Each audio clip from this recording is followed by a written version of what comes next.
Digital में आपका स्वागत है। मैं हूं मोनिका, आपकी गणित की टीचर। बच्चों, हम बात कर रहे थे निर्देशांक ज्यामिति के बारे में, जिसमें हमने इसके जो लास्ट लेक्चर है उसमें जो निर्देशांक ज्यामिति है उसके जो महत्वपूर्ण बिंदु थे कि एक्सिस क्या होती है, निर्देशांक क्या होते हैं, काटे तल क्या होता है, उन सब के बारे में पढ़ा।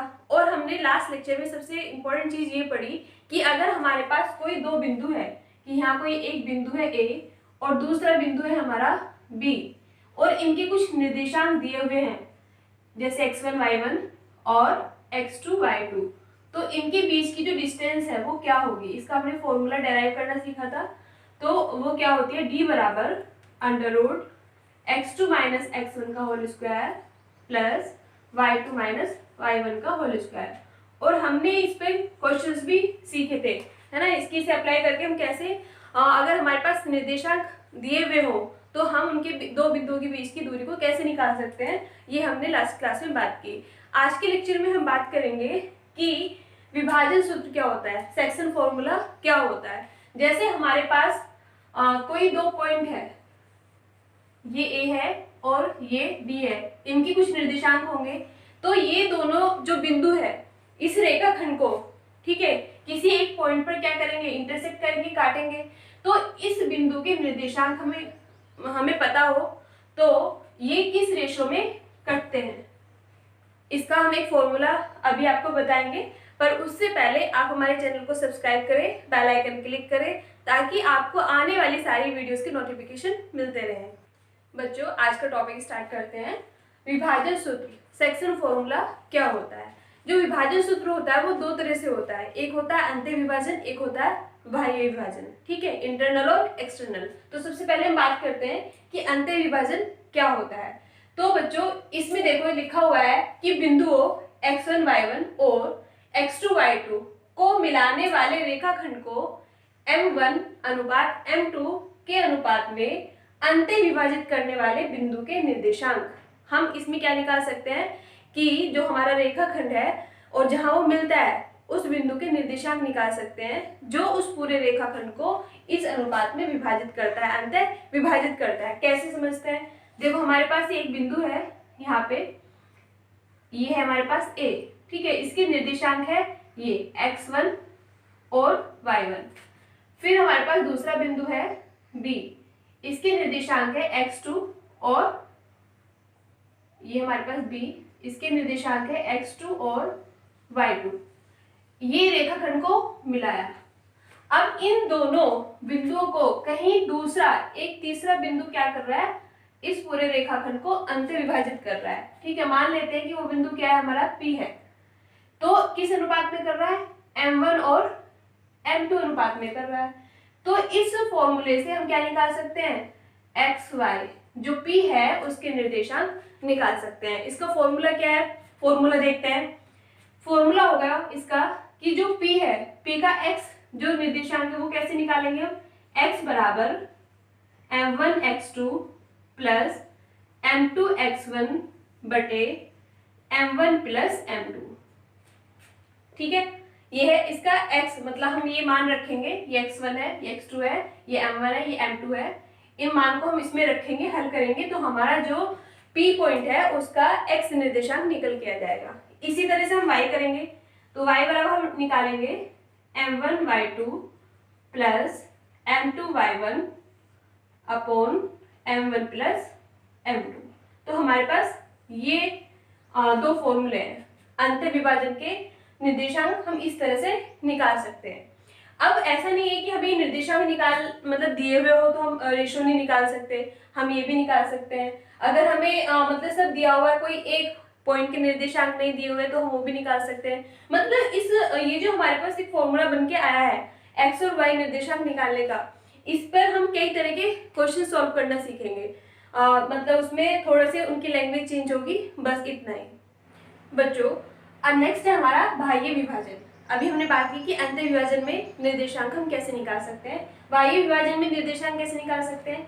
इसमें दिया है कि बिंदुओं x1 y1 और x2 y2 को मिलाने वाले रेखाखंड को m1 अनुपात m2 के अनुपात में बाह्य विभाजित करने वाले बिंदु के निर्देशांक, उसमें हमने ऐसे बनाया था कि यहाँ पे a था, यहाँ पे b था और ये इंटरनली अंत्य विभाजित कर रहा है। अब ये यहाँ पे ना होके जो हमारा P पॉइंट है ये हमारा A है, ये हमारा B है और बाहर कहीं जाके ये हमारा P है। ठीक है, तो बाहर वो क्या कर रहा है भाई, ये विभाजित कर रहा है। तो उसकी जो निर्देशांक है P के वो कैसे निकलेंगे, पहले वाले फॉर्मूले में और इसमें सिर्फ डिफरेंस है हमारे साइन का, उसमें प्लस होता है इसमें माइनस होगा। तो क्या फॉर्मूले होंगे, P के निर्देशांक हम कैसे निकाल सकते हैं, x बराबर होगा हमारे पास m1 x2 minus m2 x1 बटे m1 माइनस m2। ठीक है, उसमें क्या था, बस यहाँ पे प्लस था यहाँ पे प्लस था, इसमें दोनों में माइनस होगा। y बराबर m1 y2 minus m2 y1 upon m1 minus m2। ठीक है, आपको ये फॉर्मूले याद हो गए होंगे। जब हम x निकालते हैं तो हम m के साथ x लेते हैं सिर्फ, फिर जब y निकालते हैं तो y m के साथ y लेते हैं, और यहाँ पे m1 है, m1 के साथ 2 लिया है x2, ठीक है, m2 के साथ x1 लिया है और नीचे दोनों का डिफरेंस, इसमें नीचे दोनों का डिफरेंस। और जो हमारा अंत्य विभाजन वाला था उसमें क्या करा था, हमने दोनों का योग लिया था, नीचे m1 plus m2 m1 plus m2, और ऊपर ये सेम ही था, बस साइन क्या था हमारा वो अलग था, इसमें माइनस है उसमें हमारा प्लस था। ये हमारे दो फॉर्मूले हैं अंत्य विभाजन के और बाह्य विभाजन के, आपको ये क्लियर हो गया होगा। और यहाँ पे एक इम्पोर्टेंट चीज ये, जहाँ m1 और m2 धनात्मक वास्तविक संख्याएं होती है, क्या होती है, धनात्मक वास्तविक संख्याएं होती है, ऋणात्मक नहीं होंगी, धनात्मक होंगी, वास्तविक संख्याएं रियल नंबर्स होंगी m1 और m2। इसमें एक और आप चीज आपको ध्यान रखनी है, इसमें एक आप नोट लिख सकते हो कि जब हम इन पर आधारित क्वेश्चन करेंगे, सवालों को हल करेंगे, तो आपको फॉर्मूले में m1 m2 ना लेकर उनकी जगह क्या लेना है, m1 अनुपात m2 के स्थान पर के अनुपात 1 लेना है। भाई ऐसा करने से क्या होगा, ऐसा करने से हमारी जो कैलकुलेशन है ना वो बहुत आसान हो जाएगी। ठीक है, अगर हम m1 m2 में करेंगे तो ये एक समीकरण बन जाएगी, m1 और m2 में, मतलब दो वेरिएबल्स में एक तरह से हमारी समीकरण बन जाएगी, जिसे हल करना थोड़ा सा मुश्किल होता है। अगर आप इसके स्थान पर ये ले लोगे के अनुपात 1, यहाँ पे 1 तो हमें हल करने वाली चीज नहीं है, तो इसकी जो कैलकुलेशन होगी वो बहुत आसान होगी।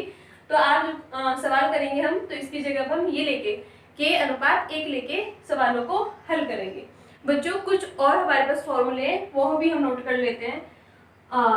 रेखाखंड का, हमारे पास कोई रेखाखंड है ए बी का मध्य बिंदु हम कैसे निकाल सकते हैं, रेखाखंड का मध्य बिंदु, ठीक है, वो हम कैसे निकालेंगे, या मध्य बिंदु के निर्देशांक कैसे निकालेंगे। हमारे पास दो पॉइंट है, ये ए है और ये हमारे पास बी है, यहाँ पे इसके निर्देशांक है x1 y1, इसके हैं x2 y2, तो इसका बिल्कुल मिड पॉइंट जो होगा यहाँ पे कहीं मान लेते P है, तो हमें उसके निर्देशांक निकालने हैं, तो वो हम कैसे निकालेंगे। ठीक है, तो P की निर्देशांक जो कि क्या है, मध्य बिंदु है, ठीक है, मध्य बिंदु है, तो ये होगा x बराबर x1 प्लस x2 बटे 2, y बराबर y1 प्लस y2 बटे 2। ठीक है, आप x1 लोगे x2 लोगे, दोनों को जोड़ दोगे, 2 से भाग दे दोगे, तो वो आपका x निर्देशांक निकल के आ जाएगा, y1 करोगे प्लस y2 दोनों को जोड़ के 2 से भाग दे दोगे, तो वो आपका y निर्देशांक निकल के आ जाएगा। ठीक है, अब इसमें एक और है, अगर आपके पास कोई त्रिभुज है, ठीक है, कोई त्रिभुज है और त्रिभुज के तीनों कोनों के निर्देशांक दिए हुए हैं, त्रिभुज के तीनों कोनों के हमें निर्देशांक दिए हुए हैं, और उनका वो केंद्रक पूछ ले, केंद्रक के निर्देशांक पूछ ले, वो ये है हमारे पास x1 y1, x2 y2 और x3 y3। ठीक है, ये है, इसके केंद्रक के निर्देशांक पूछ ले, तो वो कैसे निकालेंगे हम, तो त्रिभुज के केंद्रक के निर्देशांक मान लेते हैं ये x और y है, तो x बराबर क्या होगा, x1 plus x2 plus x3 बटे 3, y बराबर y1 plus y2 plus y3 बटे 3। ठीक है, ऐसे इसको हल करेंगे तो ये आपका x और y निर्देशांक निकल कर आ जाएंगे। अभी जो हमने फॉर्मूले पढ़े हैं, क्या पढ़ा? अंतर विभाजन, वाह्य विभाजन, हमने कोई रेखाखंड है उसका हम मध्य बिंदु निकाल सकते हैं, और कोई हमारे पास त्रिभुज है तो उसके केंद्र के जो निर्देशांक है वो निकाल सकते हैं। अब इन पर बेस हम कुछ सवालों को हल करना सीखते हैं। बच्चों, हमारे पास पहला क्वेश्चन है कि उस बिंदु के निर्देशांक ज्ञात कीजिए जो बिंदुओं 4, -3 और 8, 5 को जोड़ने वाले रेखाखंड को आंतरिक रूप से 3:1 के अनुपात में विभाजित करता है। अंतर विभाजन है, मतलब आंतरिक रूप से तो अंतर विभाजन है, तो हमारा प्लस वाला फॉर्मूला आएगा इसमें, ठीक है। और हमें दिया हुआ है ये 4 -3, यानी कि ये हमारे पास क्या है? x1 है, ये y1 है, और दूसरा जो बिंदु है वो है निर्देशांक 8 और 5, ये x2 है और ये y2 है। इसके अलावा हमें दिया हुआ है m1 अनुपात m2, वो कितना है? 3:1। अब हमें क्या करना है? ये जो निर्देशांक ये जो बिंदु है कहीं आकर एक पॉइंट पे मिलेंगे, मान लेते हैं कि वो P पॉइंट होगा, ठीक है। तो मतलब इसको इस अनुपात में विभाजित करेंगे, तो जो P पॉइंट है इस पूरे रेखाखंड को किस अनुपात में विभाजित करेगा? 3:1 विभाजित करेगा। तो जो हमारा विभाजक बिंदु है P, विभाजक बिंदु P, मान लेते हैं कि x y इसके निर्देशांक है, तो इसको निकालना है हमें, x और y के मान निकालना है के निर्देशांक। x बराबर क्या होगा हमारा? भाई आपको फॉर्मूला पता है क्या होता है? m1 x2 plus m2 x1 बटे m1 प्लस m2, मान रख देते हैं। m1 कितना है? 3, x2 8 प्लस m2 1 और x1 4 बटे 3 प्लस 1, 24 प्लस 4 बटे 4, 28 प्लस 4 यानी कि 7। जो x निर्देशांक है विभाजक बिंदु P का वो क्या आया हमारा? 7 आया है। y निकालते हैं, m1 y2 plus m2 y1 बटे m1 प्लस m2। अब मान रखते हैं, m1 कितना है? 3, y2 कितना है आपका? 5 प्लस m2 है हमारा 1 और y1 है हमारा -3 और बटे में 3 प्लस 1, 5 दिया 15 -3 बटे 4, 12 बटे 4 यानी कि 3। तो हमारे जो P है x y उसका मान क्या आया हमारा? 7 और 3। ये आपका बिल्कुल सिंपल सा क्वेश्चन था और ये निकल गया है। बस हमने देखा कि x1 y1 x2 y2 और m1 m2 उनकी वैल्यूज क्या दी हुई है। हमने ये देखा ये आंतरिक विभाजन है या बाह्य विभाजन है, हमने उसको फॉर्मूला लगाया, वैल्यूज रखी और P निर्देशांक हमने निकाल लिए।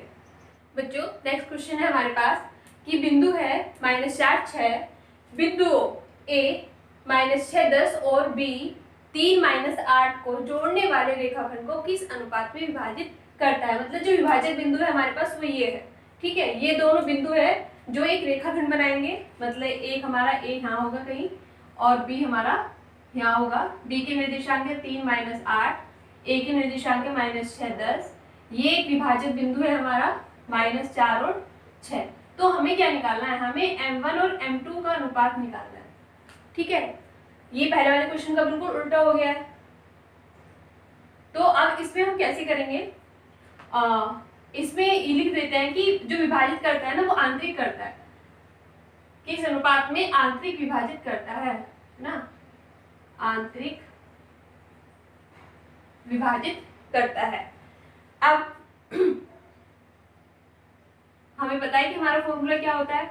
जो विभाजक बिंदु होता है P, उसके निर्देशांक हम कैसे निकालते हैं?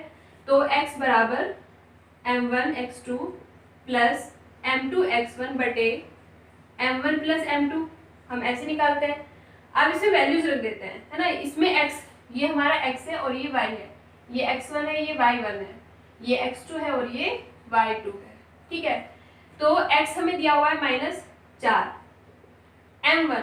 m1 और m2 जो हम मानेंगे वो k और 1 मानेंगे, ठीक है। m1 हम k मानेंगे और m2 हम 1 मानेंगे। बस वैल्यूज रखनी है हमें।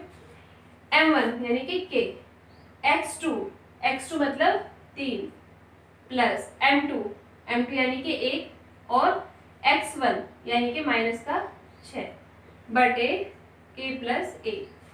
इसे हल कर लेते हैं, ये हो जाएगा 3k माइनस 6 बटे k प्लस 1।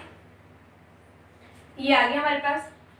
इसमें क्या कर लेते हैं, क्रॉस मल्टीप्लाई कर लेते हैं। ये -4 के बराबर ही है सारा, तो ये हो जाएगा -4 बराबर 3k माइनस 6 बटे k प्लस 1।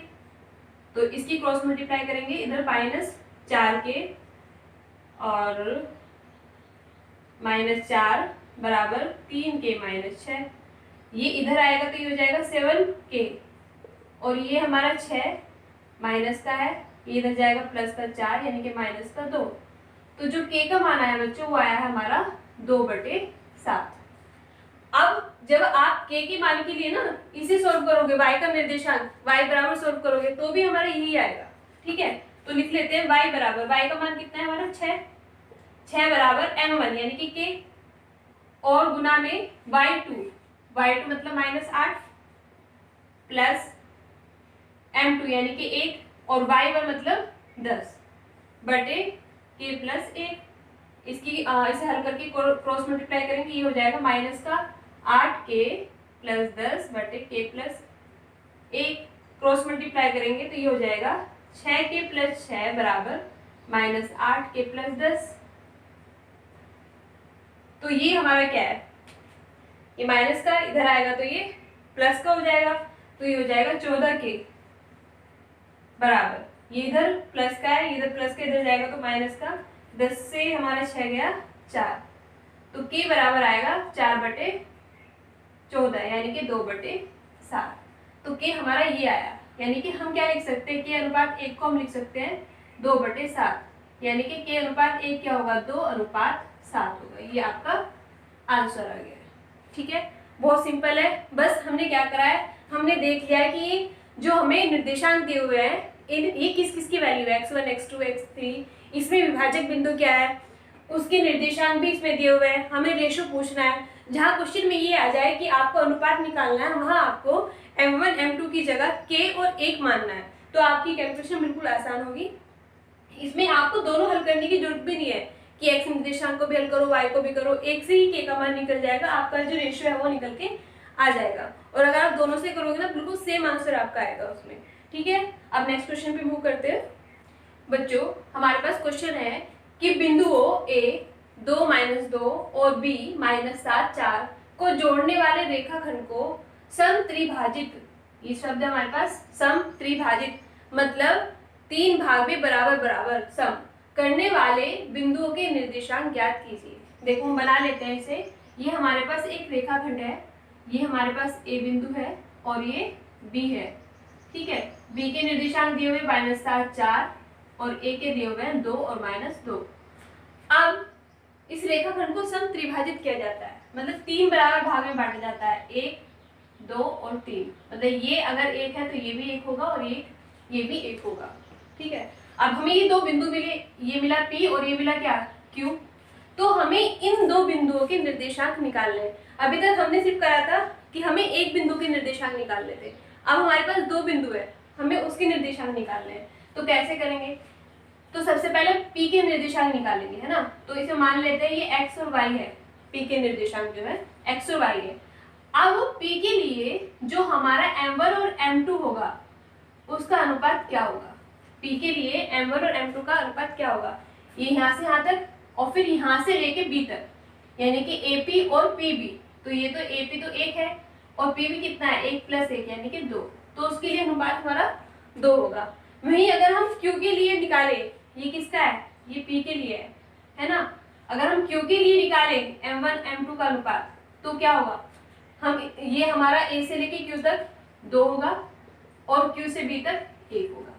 तो बस हमारे जो m1 और m2 के जो अनुपात है वो अलग अलग है दोनों बिंदुओं के लिए। ठीक है, अब हम निकालते हैं इसे। तो सबसे पहले P के निर्देशांक निकालते हैं, P के निर्देशांक। ठीक है बच्चों, जब आप इसे एग्जाम में करोगे ना तो बिल्कुल अच्छे तरीके से करोगे। पहले जो भी हमारा क्वेश्चन होता है हम उसमें अगर कुछ भी प्लॉट हो पा रहा है डायग्राम, तो उस डायग्राम को प्लॉट करेंगे। फिर हमें जो भी दिया हुआ है कि बिंदु A के निर्देशांक दिए हुए, बिंदु B के निर्देशांक दिए हुए, मतलब x1 बराबर ये दिया हुआ, x2 ये दिया हुआ, y1 ये y2, इस तरह से आपको पूरा प्रॉपर्ली लिख के करना है और फिर बाद में जो हम हल करते हैं उसे आपको लिखना है ना। तो p के निर्देशांक कैसे निकालेंगे, x बराबर, आप फॉर्मूला लगाओगे, लिखोगे, पहले आप फॉर्मूला लिखोगे फिर वैल्यूज को रख के हल करोगे। मैं सीधे वैल्यूज रख रही हूँ इसमें। p के निर्देशांक के लिए x बराबर m1, m1 क्या होगा, 1 गुना x2, x2 क्या है हमारा, ये x2 है, ये y2 है, ये x1 है और ये y1 है।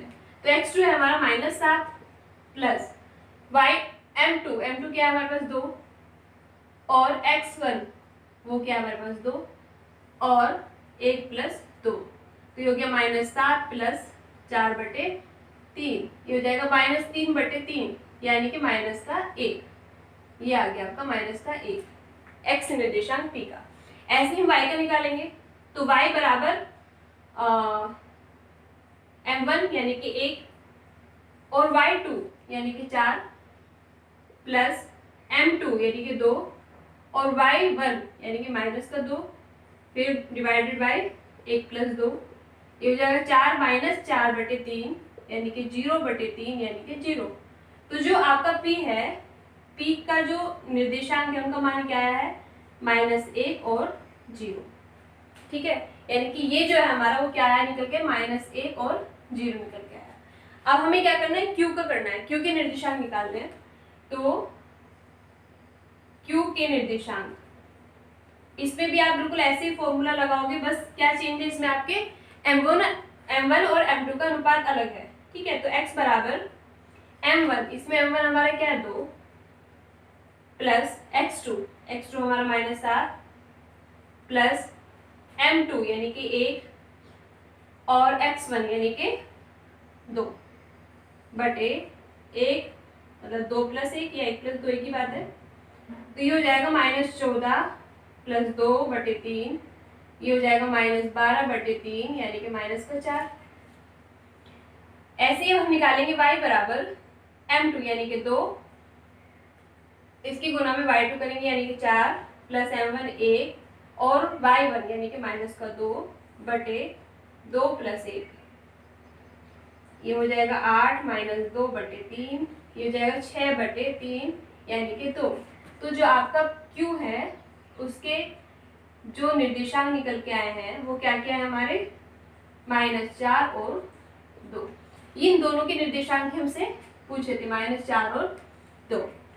बस हमें क्या ध्यान रखना है, समत्रिभाजित। तो इस शब्द से हमें ये रेशो निकालना है, ठीक है, m1 और m2 का रेशो निकालना है। समत्रिभाजित, त्रि मतलब 3, तो 3 मतलब को बराबर बराबर पार्ट में डिवाइड कर रहे हैं, तो हमने एक मान लिया, इससे हमने ये रेशो निकाल लिया।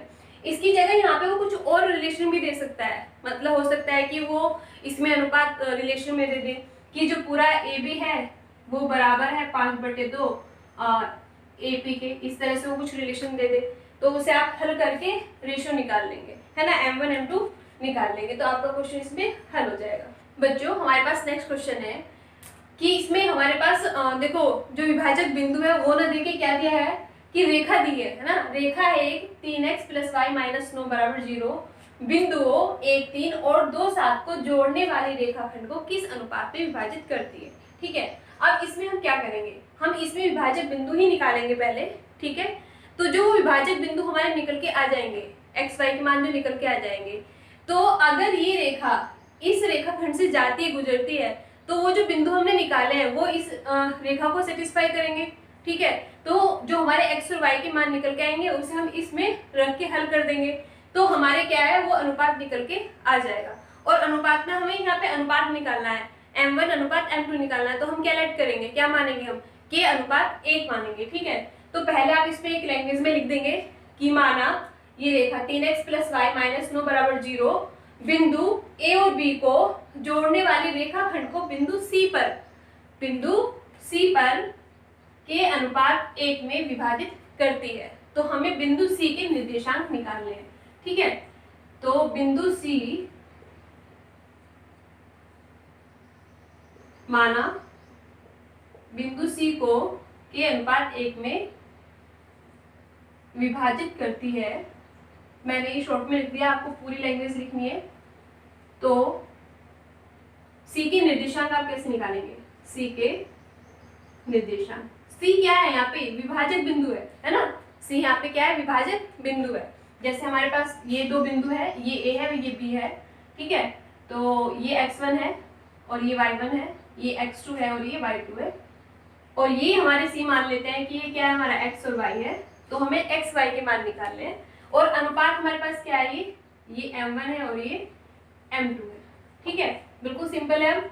तो हम रखते हैं x बराबर m1, m1 मतलब k गुना x2, x2 क्या है हमारे पास? 2 प्लस m2 यानी कि 1 और x1 यानी कि 1 बटे k प्लस 1। तो ये आ जाएगा 2k प्लस 1 बटे k प्लस 1। x निर्देशांक का मान ये आ गया हमारे पास। इसी तरह से y का निकालेंगे। y बराबर m1 यानी कि k, इसके साथ y2 जाएगा, y2 मतलब 7 प्लस m2 यानी कि 1 और y1 यानी कि 3 बटे k प्लस 1। तो ये हो जाएगा 7k प्लस 3 बटे k प्लस 1। ये y का मान आ गया। ये हमारे पास दो निर्देशांक आ गए, ठीक है? ये x निर्देशांक है, ये y निर्देशांक है, किसके? बिंदु C के। अब ये जो रेखा है इस रेखाखंड से जाती है, बिंदु C से होकर जाती है, तो क्या होगा? ये जो दोनों मान है x y के, वो इस रेखा को संतुष्ट करेंगे, सेटिस्फाई करेंगे। तो आगे हम क्या करेंगे? x और y के मान रेखा, क्या रेखा हमारे पास? 3x प्लस वाई माइनस 9 बराबर 0 में रखने पर इसे रखेंगे हम 3x की जगह क्या रखेंगे? ये 2k प्लस 1 बटे k प्लस 1, फिर प्लस y की जगह हम रखेंगे ये मान 7k प्लस 3 बटे k प्लस 1, फिर माइनस 9 बराबर 0। अब भी हमें क्या करना है? बस इसे एलसीएम लेके हल करके k का मान निकालना है, ठीक है? तो हम k का मान निकालेंगे, इसके अंदर मल्टीप्लाई करेंगे तो हो जाएगा 6k प्लस 3, ठीक है, प्लस 7k प्लस 3, और ये k प्लस 1 हमने एलसीएम ले लिया है, तो एलसीएम ले लिया, इसकी इसमें गुना होगी, माइनस 9k प्लस 1 बराबर 0। अब ये 6k और ये 7 यानी कि 13k plus 6 minus 9k minus 9 बराबर 0। अब 13k में से 9 गया तो क्या बचा हमारे पास? 4k। अब 9 से 6 गया तो माइनस 3 बराबर 0, तो 4 के बराबर 3, तो k बराबर आ गया आपके पास 3/4, ठीक है? k का मान क्या आ गया? 3/4 आ गया। अब आपके पास क्या है? k अनुपात 1 है, ठीक है? इसमें आप रखोगे 3/4 अनुपात 1 यानी कि 3:4। तो m1 अनुपात m2 क्या है? निकल के 3:4 है। ये आपका क्या गया है? आंसर आ गया, ठीक है? बिल्कुल सिंपल था, हमने करा। हमने बस ये देखा कि जो हमारा विभाजक बिंदु है उसके निर्देशांक हमने इन दोनों पॉइंट से निकाल लिए, जो हमारे पास विभाजन सूत्र है उससे। फिर जो हमारे वो निर्देशांक निकल के आए उसे हमने इस समीकरण में रख के, इस रेखा में रख के k का मान निकाल लिया। k क्या है हमारा? जो m1 m2 है उसका अनुपात है। बच्चों अब हम आगे बढ़ते हैं। एक हमारे पास ये क्वेश्चन है कि यदि बिंदु A इसके निर्देशांक है 6 और 1, B इसके निर्देशांक है 8 और 2, C 9 और 4 और D P और 3 एक समांतर चतुर्भुज है, ठीक है? और इसके जो शीर्ष इसी क्रम में है, मतलब A B C D इस तरह से। तो हमें P का मान निकालना है। अगर हमारे पास कोई समांतर चतुर्भुज बना हुआ है तो ये A है, ये B है, ये C और ये D। तो बच्चों इसकी जो एक विकर्ण होते हैं, तो जो हम विकर्ण के निर्देशांक निकालेंगे, आपस में दोनों विकर्ण के जो निर्देशांक होते हैं वो बराबर होते हैं। तो हमें बस ये प्रॉपर्टीज में लगानी है। इसके निर्देशांक है 6 और 1, 8 और 2, 9 और 4 और P और 3, और इसमें हमें मान क्या निकालना है? P का मान निकालना है, ठीक है? तो AC के निर्देशांक बराबर होंगे BD के निर्देशांक के। अभी हमें क्या करना है? इसके जो निर्देशांक है ना, जो यहाँ पे मध्य बिंदु के निर्देशांक है, ये निकालने हमें। तो वो हम कैसे निकालेंगे, जो हमारा रेखाखंड है उसका जो मध्य बिंदु हम निकालते हैं, कैसे निकालते हैं भाई, हमारे पास ये दो बिंदु है, इसका मध्य बिंदु कैसे निकालेंगे, ये प्लस ये बटे 2, और y का मान कैसे होगा 3 प्लस 2 बटे 2, ठीक है, मतलब x1 प्लस x2 बटे 2 और y1 प्लस y2 बटे 2। तो AC का निकालते हैं, ये है हमारा AC। तो इसमें x1 प्लस x2 करते हैं पहले, तो ये हो जाएगा 6, पहले हम फॉर्मूला एक बार लिख देते हैं ना, x1 प्लस x2 बटे 2 और y1 प्लस y2 बटे 2। इसमें जो हम मान लेंगे वो कौन से लेंगे, A और C वाले लेंगे, ठीक है, A C वाले लेंगे हम। दूसरे में हम x1 प्लस x2 बटे 2 और y1 प्लस y2 बटे 2, इसमें जो मान लेंगे हम किसके लेंगे, BD के लेंगे। अब मान लेते हैं x1 और x2, इसमें x1 और x2 क्या है, 6 प्लस 9 बटे 2, 1 प्लस 4 बटे 2, और ये बराबर है किसके, इस वाले विकर्ण के मध्य बिंदु के, x1 यानी कि P प्लस 8 बटे 2 और 2 प्लस 3 बटे 2, यह निकल के 9 और 9 6 15 बटे 2 और 5 बटे 2, ये हो जाएगा P प्लस 8 बटे 2 बराबर कोमा 5 बटे 2। अब देखो भाई ये दोनों बराबर है, तो मतलब निर्देशांक क्या होंगे, इनके बराबर तो होंगे, दोनों इनके निर्देशांक, हमने क्या निर्देशांक दोनों के बराबर है, तो इसका जो y निर्देशांक है वो तो बराबर हो गया है भाई, ये भी 5 बटे 2 है, ये भी 5 बटे 2 है। अब ये दोनों क्या होंगे, बराबर होंगे, क्योंकि समांतर चतुर्भुज है। तो हम क्या कर सकते हैं, 15 बटे 2 बराबर P प्लस 8 बटे 2। अब इसे हम हल कर लेंगे, हल करेंगे तो आएगा, ये 2 से 2 गया, P प्लस 8 बटे 15, तो P बराबर 15 माइनस 8, 15 माइनस 8, तो P का मान हमारे पास क्या आ गया है 7, ठीक है, P का मान क्या आ गया हमारे पास 7 आ गया। बस हमें इसी तरह से ये हल करना था। हमने सिर्फ प्रॉपर्टी लगाई एक समांतर चतुर्भुज की कि जो उसके विकर्ण होते हैं और विकर्णों के जो एक मध्य निर्देशांक होते हैं वो आपस में बराबर होते हैं, ठीक है। और मध्य कोई हमारे पास रेखाखंड है तो मध्य बिंदु कैसे निकालते हैं, उसके जो हमारे पास निर्देशांक होते हैं उसमें एक फॉर्मूला होता है, हमने ये फॉर्मूला लिखवाया था तुम्हें, ठीक है। फिर बस हमने इसमें वैल्यूज रख के ये निर्देशांक निकाले जो एक दूसरे के बराबर है। अब ये तो हमें क्लियर दिख रहा है कि ये इसके बराबर है, लेकिन ये बराबर नहीं है, तो इसे ये भी बराबर होगा क्योंकि हमारी कंडीशन है, तो हमने इसको इसके बराबर रखा, इसे हल करो और P का मान निकाल लिया। तो बच्चों आज के लिए बस इतना ही।